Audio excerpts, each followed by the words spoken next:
कहानी शुरू होती है याओ से, एक ऐसा ताकतवर आदमी जिसके पास है एक अजीबोगरीब सुपर पावर। बस अपनी नजरों से किसी भी लड़की को दीवाना बना सकता है और इसकी सबसे बड़ी वजह है उसका फुल ओनन मस्कुलर बॉडी। फिलहाल वो एक ऐसे देश में है जहाँ जबरदस्त जंग छिड़ी हुई है, तो लड़कियों को इम्प्रेस करने के साथ साथ उसका रोज का काम बन चुका है गुंडों और माफियाओं से लड़ना, जो हर वक्त उसकी जान के पीछे पड़े रहते हैं। इसी बीच उसकी जिंदगी में एंट्री होती है याली की, जो एक जानी मानी ज्वेलरी कंपनी की वारिस है। और फिर खुलता है एक बड़ा राज। याओ के भाई की मौत जिस जहाज के डूबने से हुई थी, वो जहाज उसी लड़की के पापा ने डुबोया था। बस यहीं से याओ को सूझता है एक खतरनाक प्लान, याली से शादी करके उसके बाप तक पहुंचने का। वो चोरी छुपे शादी की तैयारी करता है, लेकिन याली को भनक लग जाती है और वो कार से निकलकर चिल्लाने लगती है। एकदम ड्रामेबाजी मोड ओन कर देती है, जैसे कोई पागल सी जेलस दुल्हन हो। और तो और भीड़ इकट्ठा करने के लिए वो झूठ बोल देती है कि वो प्रेग्नेंट है। सब हैरान हो जाते हैं। तभी कुछ सोल्जर्स भी आ जाते हैं और याओ लोगों को बताता है कि याली के पास पासपोर्ट नहीं है, मतलब अगर पकड़ी गई तो सीधा जेल। डर के मारे याली भागती है। तभी एक बुढ़िया औरत उसे अपने घर ले जाती है और सरप्राइज के तौर पर उसे एक व्हाइट वेडिंग ड्रेस पहना देती है। जब याओ उसे उस ड्रेस में देखता है तो वो चौंक जाता है, क्योंकि वो सच में बेहद खूबसूरत लग रही थी। लेकिन फिर उसे समझ आता है कि ये सब एक जाल था, क्योंकि वो ड्रेस असल में शादी की ड्रेस थी। अब याली को जबरन शादी के लिए ले जाया जाता है और उस देश की ट्रेडिशन के मुताबिक दोनों को पिलाई जाती है एक अजीब सी जहरीली ड्रिंक। पीने के बाद याली को चक्कर आने लगते हैं और वो ठीक से समझ नहीं पाती कि वो किससे शादी कर रही है। इसी कंफ्यूजन में वो 7 कस्में खा लेती है जिंदगी भर अपने पार्टनर को प्रोटेक्ट करने की। एंड फिर हो जाती है याओ से शादी, चाहे दोनों एक दूसरे से नफरत क्यों न करते हों। शादी के बाद वो लड़की जो बचपन से याओ से प्यार करती थी, उसे ताना मारती है कि उसने धोखा दिया, क्योंकि वो दोनों पहले से मंगनीशुदा थे। लेकिन याओ साफ कह देता है डाइवोर्स तो होगा ही नहीं। इसके बाद वो याली के चेहरे पर पानी फेंकता है और बताता है कि अब वो उसे 1 महीने तक अपने साथ किडनैप करके रखेगा, जब तक उसे अपने भाई के कातिल का पता न चल जाए। और फिर खुलासा करता है कि उनकी शादी कुछ सेक्रेड रिचुअल्स के तहत हुई है, जिन्हें तोड़ना नामुमकिन है। अब जैसे ही वो अपनी शादी की शुरुआत करने लगता है, वो धीरे धीरे अपने कपड़े उतारना शुरू कर देता है और याली डरते डरते पीछे हटती जाती है। याओ अपना मस्कुलर बॉडी दिखाकर ये जताने की कोशिश करता है कि उसके पास वो चार्म है जिससे हर लड़की उसका दीवाना हो जाती है। लेकिन इस बार उसके लिए काम आसान नहीं है, क्योंकि याली है उसकी अकेली वीकनेस, जो उसके जादू में फंसने वाली नहीं। फिर एक सीन आता है जहाँ याओ देखता है कि याली टॉवल में बाथरूम से बाहर आती है और जैसे ही वो कुछ कहती है, फर्श पर गिरे पानी से फिसल जाती है। लेकिन गिरने से पहले याओ उसे थाम लेता है। उनकी नजरें टकराती हैं और माहौल एकदम सिजलिंग हो जाता है। याली याओ की गर्दन से टपकते पसीने को देखती है और अंदर ही अंदर कुछ महसूस करने लगती है। तभी याओ का दोस्त वहाँ आ जाता है और वो तुरंत उसे डांट कर भगा देता है, क्योंकि याली उस वक्त आधे कपड़ों में थी। इसके बाद याओ साफ कह देता है कि ये उसकी कोई आदत ना बना ले, क्योंकि उसके अंदर प्यार जैसा कुछ नहीं है। लेकिन याली तो अब भागने की सोच रही होती है, मगर नामुमकिन, क्योंकि याओ ने पूरा घर सिक्योर कर रखा है। तभी याली खुद एक और राज खोलती है। वो इस आइलैंड पर अपने एक्स बॉयफ्रेंड को ढूंढने आई थी, जो कुछ महीनों से गायब है। लेकिन ट्विस्ट तब आता है जब पता चलता है कि उसका एक्स अब उसी देश के विलेन के लिए काम करता है। फिर विलेन के लोग याली को पकड़ लेते हैं और सबक सिखाने के लिए उसे एक पेड़ से बांध देते हैं।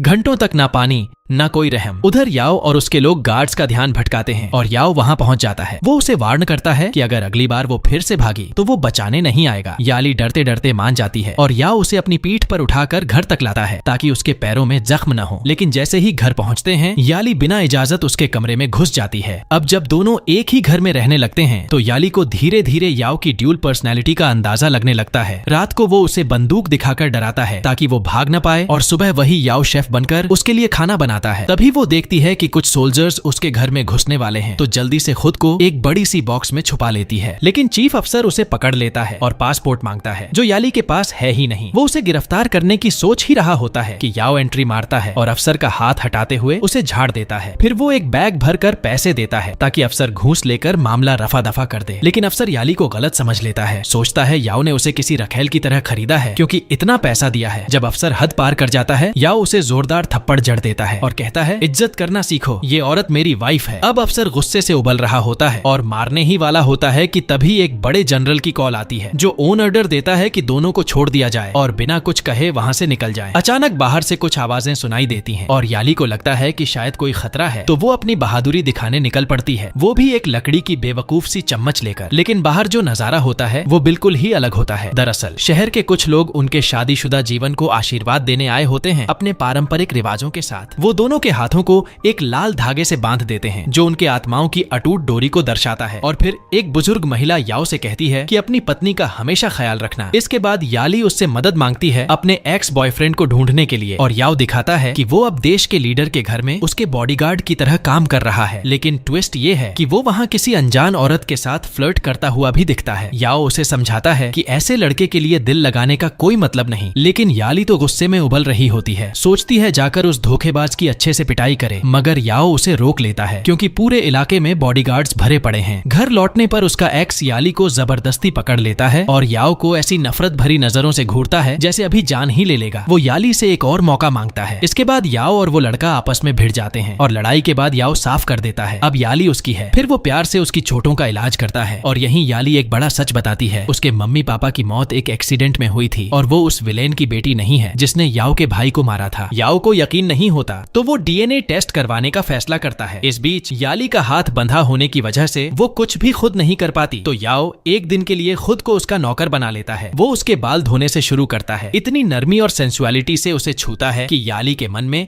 हलचल मच जाती है। जब वो कहती है कि उसे कान में खुजली हो रही है तो याओ बड़े प्यार से कान साफ करता है और उस छोटे से इशारे में भी वो कुछ ऐसा महसूस करने लगती है जो पहले कभी नहीं हुआ। लेकिन तभी उनकी ये इंटीमेट मोमेंट टूट जाता है क्योंकि बे उन्हें देख लेती है और साफ कह देती है कि वो इस रिश्ते को आगे बढ़ने नहीं देगी। बे कहती है कि इनकी शादी प्यार से नहीं मजबूरी से हुई है, इसलिए ये वैध नहीं है जब तक ये साबित न हो जाए कि इन दोनों के बीच सच्चा प्यार है। उसी पल याली पहली बार याओ की आंखों में देखती है और महसूस करती है कि शायद वो उसके लिए कुछ महसूस करने लगी है। लेकिन जैसे ही बाई याओ के करीब आने की कोशिश करती है और उसे अपनी आखिरी कोशिश से हासिल करने लगती है, याली एकदम जल भुन जाती है। याओ उसे इमेच्योर कहकर समझाता है, मगर याली ठान लेती है कि अब वो डिवोर्स मांगकर ही दम लेगी। इसके बाद याओ का दोस्त याली को एक शादी की अंगूठी गिफ्ट करता है क्योंकि उसे पता होता है कि इन दोनों के बीच झगड़ा हो चुका है। जैसे ही याओ वहां आता है, याली जानबूझकर दिखावा करती है कि अब वो उसके दोस्त को पसंद करती है। ये देखकर याओ का पारा 7वें आसमान पर पहुंच जाता है। इतना गुस्सा आता है कि वो अपने ही दोस्त को मारने की धमकी दे देता है क्योंकि उसे बर्दाश्त नहीं कि कोई उसकी जान और उसके बीच आए। उसी दौरान याली अपने एक्स से मिलती है जो उसे घर बुलाकर उनकी अधूरी लव स्टोरी के बारे में बात करना चाहता है और साथ ही उसे पियानो बजाने की उसकी पुरानी हॉबी दोबारा अपनाने के लिए इंस्पायर करता है। फिर याली को एक ईमेल मिलता है जिसमें उसे चाइना के गोल्डन हॉल में परफॉर्म करने के लिए इनवाइट किया गया होता है। ये वही सपना था जिसका इंतजार वो सालों से कर रही थी, लेकिन याओ साफ कह देता है कि वो कहीं नहीं जा सकती क्योंकि वो अब भी टेक्निकली किडनैप्ड है और अगर उसे सोल्जर्स ने देख लिया तो सीधे जेल में डाल देंगे। फिर भी याली जाने की ठान लेती है। याओ कहता है कम से कम जाने से पहले ये कप पी लो। उसे समझ नहीं आता क्यों, लेकिन फिर भी वो पी लेती है और निकल जाती है। बाहर कुछ सोल्जर्स को एक पोस्टर मिलता है जिसमें याली की फोटो होती है और लिखा होता है जिंदा या मुर्दा ढूंढ निकालो। सोल्जर्स उसे देखते ही पीछा करने लगते हैं और एक अंधेरे गली में उसे घेर लेते हैं। तभी बिल्कुल मूवी स्टाइल में याओ वहां पहुंचता है और सब रुक जाते हैं। लेकिन फिर जब वो याली का चेहरा दिखाता है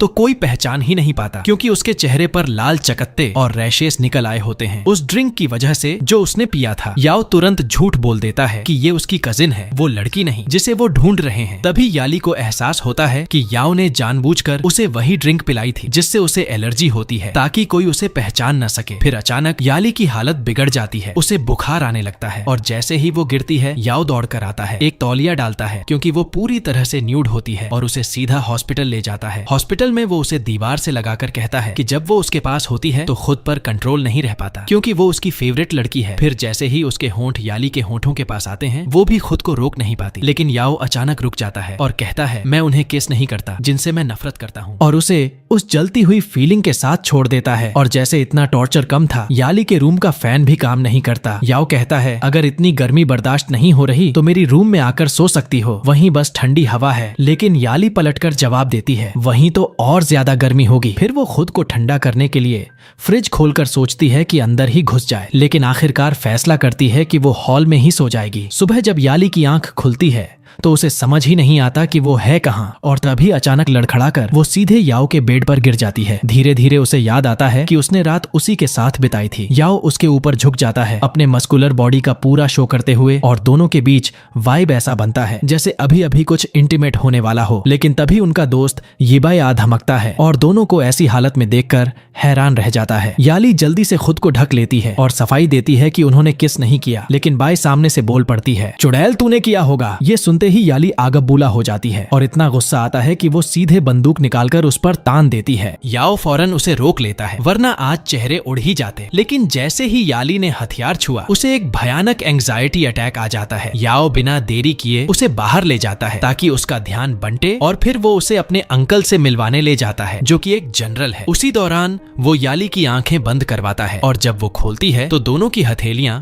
आपस में जुड़ी होती हैं और वो सिर्फ एक दूसरे की आंखों में नहीं बल्कि एक दूसरे की रूह में झांकते हैं। लेकिन तभी उसके हाथ लगती है डीएनए रिपोर्ट और वो सब कुछ बदल देती है। रिपोर्ट के मुताबिक याली सच में उसी आदमी की बेटी है जिसने याओ के भाई को मारा था, यानी उसने अब तक याओ से झूठ बोला था और याओ के सीने में सीधा एक दर्द उठता है। इसी मौके का फायदा उठाता है याली का एक्स, वो उसे शराब पिलाता है और फिर याली नशे में याओ को बुरा भला कहती है, लेकिन जैसे ही वो उसे सामने देखती है एकदम नरम पड़ जाती है और उसे गले लगा लेती है। याओ उसे वहां से ले जाने की कोशिश करता है, लेकिन एक्स बीच में आकर कहता है कि वो उसके साथ रहे। लेकिन याली एक बड़ी बात साबित कर देती है। वो याओ को चुनती है और उसके पीठ पर चढ़ जाती है। उस पल उसे लगता है कि याओ की बाहों में ही पूरी दुनिया की सबसे सेफ जगह है। लेकिन फिर अचानक उसे उल्टी आने लगती है और वो लड़खड़ाती हुई सड़क पर अकेली चलने लगती है। तभी उसकी नजर एक चमकती तारे पर पड़ती है और वो सोचती है याओ भी तो उसकी लाइफ का तारा है और जिस तरह से वो उससे बात करती है वो बिल्कुल एक कपल जैसा लगता है। वो याओ को किस करने की कोशिश करती है, लेकिन याओ रुक जाता है। वो कहता है कि वो अपने बिजनेस में पर्सनल फीलिंग्स नहीं लाना चाहता, लेकिन याली हार नहीं मानती। वो साफ साफ कहती है कि उसे याओ की पर्सनैलिटी, उसका चेहरा और वो इंटेंस नजरें बहुत पसंद है और फिर वो आगे बढ़ती है और उसे किस कर लेती है। एक ऐसा किस जो सिर्फ होठों को नहीं आत्माओं को जोड़ देता है। अगली सुबह याली की नींद खुलती है तो वो खुद को याओ के बेड पर पाती है, पूरी तरह से बिना कपड़ों के। और जैसे ही याओ कमरे में एंट्री करता है उसके होश उड़ जाते हैं। अब उसके दिमाग में बस एक ही सवाल घूमता है, क्या उन्होंने सच में कल रात प्यार किया? लेकिन तभी याली को एक ऐसा राज पता चलता है जो उसकी दुनिया ही हिला देता है। उसे मालूम चलता है कि याओ के पास उसका और उसके सारे दोस्तों का एक डिटेल मैप है, यानी वो उसे महीनों से छुपकर ट्रैक कर रहा था। ये देखकर याली का दिल टूट जाता है कि जिससे वो प्यार करने लगी थी उसी ने उसे धोखा दिया। वो गुस्से में आकर उस नक्शे को फाड़ने लगती है, लेकिन याओ उसे पकड़कर शांत करने की कोशिश करता है। पर याली भी किसी से कम नहीं, वो एकदम शेरनी की तरह उसके कंधे पर जोरदार काट लेती है और वहां से दौड़कर भाग जाती है। याओ उसे पकड़ लेता है, लेकिन याली उसे सीधे चाकू दिखा देती है। कहती है अगर नहीं छोड़ा तो घोंप दूंगी। लेकिन याओ बोलता है घोंप दो, क्योंकि अगर तुम चली गई तो वैसे भी मेरे दिल में 1000 चाकू एक साथ लग जाएंगे। फिर वो एक ऐसा कन्फेशन करता है जिसे सुनकर याली पूरी तरह चौंक जाती है। याओ कहता है कि वो उससे सच में प्यार करता है, लेकिन याली उसे रोक देती है। कहती है कि ये सब शादीवादी एक झूठ है, तुम मेरे पति नहीं हो। लेकिन याओ पीछे नहीं हटता, कहता है कि वो तो उसकी रूह से बंधा हुआ है और जब से वो आई है उसकी सारी बुरे सपने खत्म हो गए हैं। अब उसकी जिंदगी में बस उजाला ही उजाला है। और इतने गहरे इमोशन के बीच वो अचानक उसे जोर से किस कर लेता है। एक ऐसा किस जिसमें गुस्सा, प्यार, जुनून सब मिला होता है। पहले तो याली उसे झटक देती है, लेकिन जैसे ही उसे एहसास होता है कि वो किस तो वही था जिसे उसकी रूह चाहती है, वो खुद याओ की बाहों में समा जाती है और फिर दोनों इतने जुनून में खो जाते हैं जैसे सूरज और चांद एक हो गए हों। वो बिना झिझक एक दूसरे को छूते हैं और उनके जिस्म का हर स्पर्श ऐसा आग लगाता है जैसे आसमान तक जल उठे। लेकिन अगले दिन एक नई मुसीबत उनका इंतजार कर रही होती है। याओ को पता चलता है कि असली विलेन यानी याली का बाप अब जान चुका है कि उसकी बेटी अभी जिंदा है। याओ अपने दोस्त से कहता है कि फौरन एक बोट का टिकट खरीदे ताकि याली को इस खतरनाक टापू से बाहर भेजा जा सके, क्योंकि उसका बाप कोई आम इंसान नहीं, वो एक साइको है जो याली को सिर्फ इसलिए मारना चाहता है ताकि वो उसकी विरासत पर कब्जा कर सके। याओ का दोस्त उसे जबरदस्ती ले जाने की कोशिश करता है, लेकिन याली जाने से इनकार कर देती है। कहती है कि वो अपने प्यार से दूर नहीं जाएगी। याओ को याली की ये बात इतनी छू जाती है कि वो खुद को रोक नहीं पाता और उसे जोर से गले लगा लेता है। याली मुस्कुराकर कहती है अब चाहे जो भी मुश्किलें आए वो दोनों साथ मिलकर उनका सामना करेंगे। फिर वो एक खूबसूरत सा ड्रेस पहनती है, सोचती है कि शायद अब वो दोनों चीन जा रहे हैं, लेकिन याओ उसे कहीं और ही ले जाता है, सीधे उसके बाप के लीडर की हवेली में। याली को लगता है कि याओ का दिमाग खराब हो गया है, लेकिन वो उससे कहता है बस मुझ पर भरोसा करो और उसके बालों में एक प्यारा सा हेयर क्लिप लगाता है। लेकिन भरोसे का ये पल एकदम खौफनाक मोड़ ले लेता है। याओ उसे उस लीडर के हवाले कर देता है और वहाँ उसे एक कुर्सी से बांध दिया जाता है। इतना ही नहीं, उसके पैर में एक बम बांध दिया जाता है जो अगर 300 मीटर दूर गया तो सीधे ब्लास्ट हो जाएगा। लेकिन असली ड्रामा तो अब शुरू होता है। लीडर उससे बात करता है जबकि याओ अपनी गाड़ी में बैठा चुपचाप सब सुन रहा होता है, क्योंकि जो हेयर क्लिप उसने उसने याली के बालों में लगाया था वो असल में एक छुपी हुई रिकॉर्डिंग डिवाइस थी। और अब याओ सुन रहा है कि लीडर याली से पूछ रहा है कि उसकी याओ से क्या रिश्ता है, क्योंकि उसकी दूसरी बेटी आज भी याओ से प्यार करती है। और जैसे ही वो लीडर याली को धमकाने लगता है, हाथ में चाकू लेकर सामने खड़ा हो जाता है। याओ को समझ आता है कि अब कुछ करना पड़ेगा। वो फौरन विला में घुसता है और बिना किसी हिचक के अपने छाते से एक एक बॉडीगार्ड की हड्डियां तोड़ डालता है। वो छाता भले ही सिंपल दिखता हो, लेकिन हर वार पर सामने वाले की हड्डियां चटक जाती हैं। याओ किसी तरह याली को आजाद करवा लेता है और दोनों वहां से भागने की कोशिश करते हैं, लेकिन तभी उसके पैर में बंधा बम बीप करने लगता है और उन्हें समझ आता है कि अगर याली ने इस विला से 300 मीटर दूर भी जाने की कोशिश की तो सीधा ब्लास्ट होगा। इतने में लीडर भी आ जाता है और दोनों को मजबूरी में विला में रुकना पड़ता है, विथ वन कंडीशन, याओ को याली के साथ रहना होगा ताकि वो उसे प्रोटेक्ट कर सके। विला एकदम विलेन की गुफा जैसा है जिसमें भर भर के उसकी रखैलें रहती हैं। और तभी याओ को मिलती है एक सीक्रेट डोर जिसके अंदर छुपा है द आई ऑफ गुसिया, एक करोड़ों की कीमत वाली बेशकीमती ज्वेल। जैसे ही वो इसे ढूंढता है, लीडर उसे पकड़ लेता है और सारे गुंडे उस पर गन तान देते हैं। तभी बाय दौड़कर वहां पहुंचती है और सबको रोकने की कोशिश करती है। कहती है कि याओ ये ज्वेल उसकी शादी के लिए गिफ्ट में लाया था। लीडर चौंक कर पूछता है कि शादी किसकी, और तभी बाय खुद को बचाने के लिए कह देती है कि याओ ने उसे शादी के लिए प्रपोज किया है और वो दोनों शादी करने वाले हैं। अब याओ को मजबूरी में इस झूठ को सच मानना पड़ता है और कहता है कि हाँ वो शादी कर रहे हैं, जबकि याली अंदर से पूरी तरह टूट जाती है। इसके बाद बाय शादी की तैयारियां शुरू कर देती है और याओ दिल पर पत्थर रखकर उसे बता देता है कि वो उससे शादी नहीं कर सकता क्योंकि उसका दिल तो याली के पास है। याली ये सब देख लेती है और दर्द से बुरी तरह टूटकर वहां से भाग जाती है। याओ उसे पकड़ने के लिए दौड़ता है, लेकिन उससे पहले उसका एक्स बॉयफ्रेंड आकर उसे थाम लेता है और कहता है कि वो अब एक बेहतर बॉयफ्रेंड बनने के लिए तैयार है। और फिर आता है शादी का दिन, जहां एक और ट्विस्ट उसका इंतजार कर रहा होता है। याली को उसके ही कमरे में बेड़ियों से बांध दिया जाता है और जब उसका एक्स उसे छुड़ाता है तो पता चलता है कि बाय ने ही उसे बांधा था, क्योंकि उसे डर था कि कहीं याओ शादी से भागकर याली के साथ न चला जाए। इसके बाद बाय एक और बड़ा झूठ बोलती है। वो कहती है कि उसने पिछली रात याली को उसके एक्स बॉयफ्रेंड के साथ एक गली में किस करते हुए देखा था, जबकि ये पूरी तरह झूठ है। लेकिन दुर्भाग्य से याओ इस बात को सच मान लेता है और उनकी आंखों में एक दूसरे के लिए जो प्यार था वो धीरे धीरे बुझने लगता है। हालांकि बाहर से सब कुछ टूटता हुआ दिखता है, लेकिन अंदर ही अंदर दोनों एक सीक्रेट प्लान बना लेते हैं। तभी लीडर सबको अपनी बेशकीमती ज्वेल दिखाता है, लेकिन याओ को तुरंत समझ आ जाता है कि ये नकली है। वो चुपचाप जनरल की जेब में एक हैंकी रख देता है जिसमें छुपा माइक्रोफोन होता है और जैसे ही लीडर असली ज्वेल के पास पहुंचता है, वो बेखौफ कबूल करता है कि हाँ उसी ने उस जहाज को डुबोया था जिसमें याओ का भाई था। और तो और वो ये सब 100 बार दोहराने को भी तैयार है, जिससे उसकी दरिंदगी खुलकर सामने आ जाती है। याओ अब डर जाता है और दौड़कर याली को बताने जाता है कि लीडर कितना खतरनाक है और उसे ये भी पता चलता है कि वो लोग याली को मारने वाले हैं। लेकिन याली को गम अपनी मौत का नहीं है, उसे दुख इस बात का है कि याओ किसी और से शादी कर रहा है। याओ उसे वादा करता है कि वो बाय से शादी नहीं करेगा। उसका सपना सिर्फ याली के साथ एक नया जीवन शुरू करने का है, जिसमें उनके बच्चे हों, प्यार हो और सुकून हो। इसके बाद दोनों मिलकर इस जानलेवा आइलैंड से भागने का प्लान बनाते हैं। याली अपने एक्स को जोरदार थप्पड़ मारती है क्योंकि वो उसे रोकने की कोशिश करता है। वो साफ कह देती है कि अब वो उससे कभी वापस नहीं जाएगी क्योंकि अब उसे एक सच्चा और बेहतर प्यार मिल चुका है। तभी याओ हवा में एक फायर करता है जिससे भगदड़ मच जाती है और इसी मौके का फायदा उठाकर दोनों वहां से भागने लगते हैं। पीछे से विलेन गोलियां चलाता है और दोनों बुलेट्स को चकमा देते हुए भागते हैं, लेकिन तभी लीडर को चक्कर आने लगता है क्योंकि जनरल ने उसके लिए ट्रैप तैयार कर रखा था। आखिरकार दोनों किसी तरह वहां से निकलने में कामयाब हो जाते हैं, लेकिन तभी याली को महसूस होता है कि उसके कपड़ों पर खून है क्योंकि याओ को गोली लग चुकी है। लेकिन वो अपना दर्द भूल जाता है, उसे सिर्फ याली की सलामती की फिक्र है। वो दोनों एक दूसरे से अपने प्यार का इजहार करते हैं और याओ याली से कहता है कि वो उसे जहाज के पास इंतजार करे क्योंकि उसे पहले उस शापित ज्वेल को नष्ट करना है ताकि उसकी बदकिस्मती किसी और को न लगे। अब याली भागने लगती है और दूसरी तरफ याओ अकेले सारे सिपाहियों से भिड़ जाता है। उसे बार बार चोट लगती है, फिर भी वो रुकता नहीं। हर किक, हर पंच अपने प्यार के नाम करता है, लेकिन अब उसकी ताकत कम पड़ने लगती है और तभी उसके दोस्त की एंट्री होती है जो उसके लिए फरिश्ता बनकर आता है। याओ उसे थैंक यू बोलता है कि वो उसकी जिंदगी का सबसे अच्छा दोस्त है। तभी बैगन लेकर प्रकट होती है और याली को एक गाड़ी में बैठा देती है जो उसे जहाज की ओर ले जाने लगता है। लेकिन जैसे ही गाड़ी चलती है, एसी वेंट से जहरीली गैस छोड़ी जाती है और याली बेहोश हो जाती है। याली की आंख खुलती है एक अजनबी कमरे में और उसके सामने खड़ा होता है उसका एक्स, जो अब अपनी असली शैतानी शक्ल दिखा चुका है। वो साफ साफ कहता है कि उसे याली से कोई लगाव नहीं, उसे तो बस वो शापित ज्वेल चाहिए जिसे बेचकर वो करोड़ों कमाना चाहता है। कुछ दिन बीतते हैं और आली मौका पाकर बाय बनकर वहां से भागने की कोशिश करती है, लेकिन लास्ट मोमेंट पर उसका एक्स उसे पकड़ लेता है और बताता है कि पिछली रात याओ बुरी तरह घायल हो गया था। ये सुनकर याली को झटका लगता है और उसे एहसास होता है कि उसकी वजह से याओ की जान पर बनाई है और शायद उसे याओ से दूर जाना ही पड़ेगा। पड़े ताकि दोनों की जान बच सके। लेकिन याओ इस दर्दनाक फैसले को मानने से इनकार कर देता है। वो कहता है कि चाहे उसे सीने में 1000 गोलियां क्यों न लग जाएं, वो याली का साथ कभी नहीं छोड़ेगा। लेकिन याली अपना मन बना चुकी होती है। वो टूटे दिल से उससे रिश्ता तोड़ देती है। तभी उसका एक्स बेहुदा हरकत करता है, जबरदस्ती उसे किस करने की कोशिश करता है और कहता है कि अगर वो उसके साथ चलती है तो उसे रानी बनाकर रखेगा, उसके ऊपर ढेरों पैसे उड़ाएगा। याली थोड़ी देर सोचती है, लेकिन तभी उसे याद आता है याओ के साथ बिताया वो लम्हा जब उसने उसे वो ब्रेसलेट पहनाया था, और इसी याद से उसे समझ आता है कि उसने बहुत बड़ी गलती कर दी। जैसे ही वो याओ से मिलती है वो उसे कसकर गले लगा लेती है, लेकिन याओ की हालत बहुत खराब होती है। वो खून की खांसी करता है और वहीं बेहोश हो जाता है। याली उसे घर ले जाकर पूरे प्यार से उसका ख्याल रखती है और याओ बेहोशी में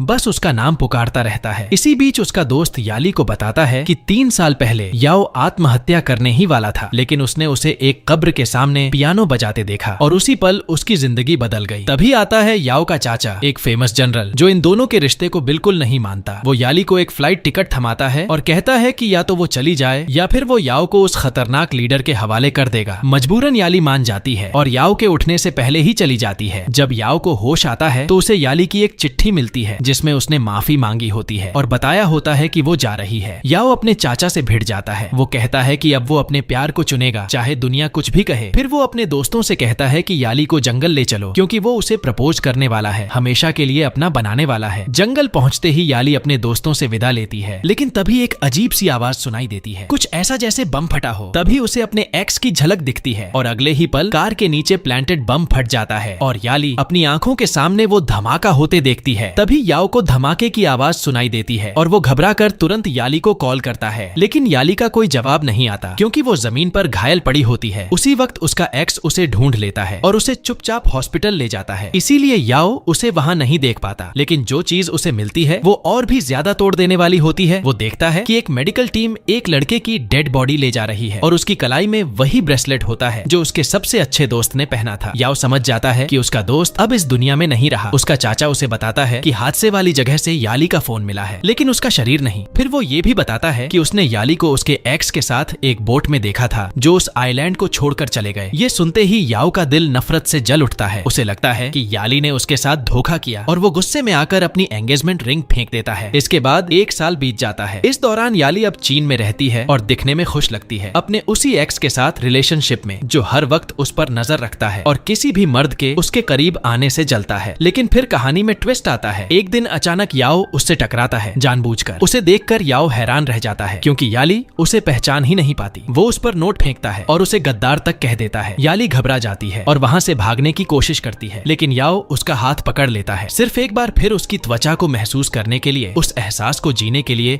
जिसे वो साल भर से मिस कर रहा था। तभी याओ को पता चलता है कि याली की याददाश्त चली गई है और उसका एक्स खुद को एक रिच प्रेसिडेंट बताकर उसे धोखे में रखे हुए है। याली, जो अब पूरी तरह कंफ्यूज्ड है, वॉशरूम में जाकर खुद को संभालती है, जबकि याओ यही सोच रहा होता है कि शायद वो झूठ बोल रही है। वो उसे उनके पुराने हग्स और पैशनेट किसेस याद दिलाने की कोशिश करता है और ये भी कि कैसे उसे उसका शरीर पसंद है। जैसे ही वो उसकी शर्ट उतारने की कोशिश करता है, याली उसे जोरदार थप्पड़ मार देती है और धमकी देती है कि अगली बार इससे भी ज्यादा मारेगी। लेकिन याओ फिर भी हार नहीं मानता और उसकी लाइफ में फिर से घुसने की कोशिश करता है। इसी बीच उसका एक्स नोटिस करता है कि याओ ने याली को छुआ है और फिर बताता है कि याली को सिलेक्टिव एमनीजिया है, यानी उसकी दिमागी हालत उसे पुराने इमोशनल ट्रॉमा से बचाने के लिए सब भूलने पर मजबूर कर रही है। वो उसे एक दवाई देता है, लेकिन याओ समझ जाता है कि ये दवाई याली को मेंटली कंट्रोल करने का जरिया है। इस खुलासे के बाद याली के मन से याओ का ख्याल निकलता ही नहीं। आधी रात को वो चुपचाप याओ के होटल पहुंच जाती है और वहीं से उसकी लॉस्ट मेमोरीज धीरे धीरे जागने लगती हैं। याओ उसे एक झटके में उठाकर बेड पर ले जाता है और फिर अपनी शर्ट उतारता है ताकि उसे अपने मसल्स दिखा सके और फिर पूछता है, ये एब्स याद है ना, तुमने इन्हें कई बार टच किया है। याओ उसे झकझोरता है, बेहद आक्रोश में अपनी जान झोंकते हुए उससे विनती करता है कि वो उनके पुराने किस याद करे। लेकिन जब ऐसा नहीं होता तो याली उसकी 24 घंटे की असिस्टेंट बन जाती है। सबसे पहले वो अपने एक्स से सगाई तोड़ देती है, जिससे उसका एक्स टूट सा जाता है और अपनी हार का सारा इल्जाम याओ पर डाल देता है। याओ ये सब देखकर मन ही मन खुश होता है, लेकिन उसका असली मकसद सिर्फ एक ही होता है, याली को दोबारा अपनी जिंदगी में लाना, उस लड़की को जो उसके ख्वाबों की रानी थी। एक्स इस ह्यूमिलिएशन का बदला लेने के लिए याओ को जोरदार मुक्का मारता है, लेकिन याओ भी कम नहीं होता। उसके एक पंच से पूरा पासा पलट जाता है और दोनों के बीच जबरदस्त फाइट होती है, जिसका अंत होता है एक्स के जमीन पर चित्त हो जाने के साथ। फिर बाय आती है और याली को गले लगाकर बताती है कि कैसे उस धमाके ने उसे हवा में उड़ा दिया था, लेकिन याली को कुछ याद नहीं आता। जिस पर बाय कहती है कि वो हादसे के बाद एकदम पागल सी हो गई थी। तब याओ एक शॉक थेरेपी ट्राई करता है। वो उसकी हथेली आग के पास ले जाता है और उसी पल उसकी यादें झटके से वापस आने लगती हैं। याली इतनी कमजोर हो जाती है कि खड़ी तक नहीं रह पाती और उसकी आंखों के सामने उस दिन की सारी घटनाएं घूमने लगती हैं। फिर वो पियानो के सामने जाकर बैठती है और याओ उसे वो धुन बजाने के लिए कहता है जिसे उसने पहली बार याली को बजाते हुए सुना था। याली कंफ्यूज हो जाती है और एक चाकू निकाल लेती है, लेकिन याओ डरता नहीं बल्कि कहता है कि वो उसके साथ एक नई जिंदगी शुरू करना चाहता है। इसके बाद दोनों एक अजीब लेकिन बेहद इंटेंस किस करते हैं, एक ऐसा किस जिसमें उनकी जुबानों की जंग चलती है। और भले ही याली कहती है कि वो उससे प्यार नहीं करती, पर उसके दिल की सच्चाई कुछ और ही होती है। याओ हार नहीं मानता और अपना प्यार जताता रहता है। वो उसे बताता है कि उसका एक्स उसे दवाइयों से कंट्रोल कर रहा था और उसकी यादों से खेल रहा था। जैसे ही याली ने वो दवाइयां लेनी बंद की, उसे याद आता है कि धमाके के दिन उसने जनरल को चाकू मारकर मार डाला था और फिर वोजू वेयर हुई ज्वेल चुराई थी, जो उसकी जिंदगी का सबसे बड़ा मकसद बन चुकी थी। अब उसका एक्स खुलेआम धमकी देता है कि वो सबको खत्म कर देगा और खुद फरार हो जाता है। वहीं याओ उसे उस जगह ले जाता है जहां उसने पहली बार याली को देखा था और अपने दिल की बात कहता है कि वो अपनी पूरी जिंदगी उसकी आंखों में देखकर गुजारना चाहता है। और तभी दोनों के होंठ फिर टकराते हैं, जैसे दो उल्का पिंड जो मोहब्बत की ताकत से एक दूसरे की ओर खींचते चले आ रहे हों। दोनों के बीच का प्यार जो एक वक्त नफरत से भरा था, अब एक खूबसूरत सच्चाई बन चुका होता है। इसके बाद एक नई शुरुआत होती है। वो दोनों मिलकर एक नया घर खरीदते हैं और साथ में रहने लगते हैं। लेकिन तभी जैसे किस्मत को कुछ और ही मंजूर होता है, उनकी जिंदगी में फिर से दाखिल होता है याली का एक्स और इस बार वो उसे किडनैप करने का फैसला करता है। एक्स अब याओ से कहता है कि अगर उसे अपनी मोहब्बत वापस चाहिए तो उसे मोटी रकम चुकानी पड़ेगी और उसी के सामने उसे एक मेटल की सेल में बंद कर देता है। इसके बाद वो याली को बेहद घिनौने तरीके से छूने की कोशिश करता है, जिससे गुस्से में आकर बाय उससे लड़ने लगती है। तभी एक्स अपनी सारी क्रिमिनल हरकतों का बखान करने लगता है, लेकिन उसे ये नहीं पता होता कि याओ पहले से जानता था कैसे उस सेल को अनलॉक किया जा सकता है। एक्स को तब होश आता है जब उसे दिखता है